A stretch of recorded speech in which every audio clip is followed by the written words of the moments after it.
Paano i-connect ang Smart TV sa Wi-Fi? Yung remote, pindutin nyo lang itong menu button.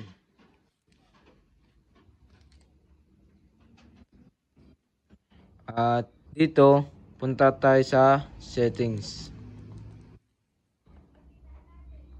Then settings sa network. Network configuration.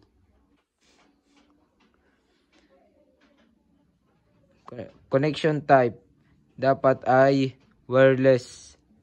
Yan. At may lalabas na ditong mga Wi-Fi. Sample natin is itong virus detected. At yan dito, pwede nyo nang i-enter password.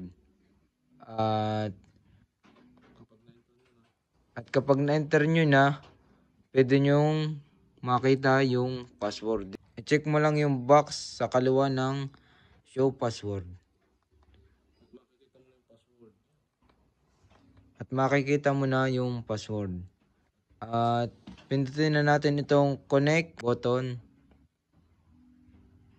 So antayin lang natin na magka-check yung right side nung Wi-Fi na ating kinonikan.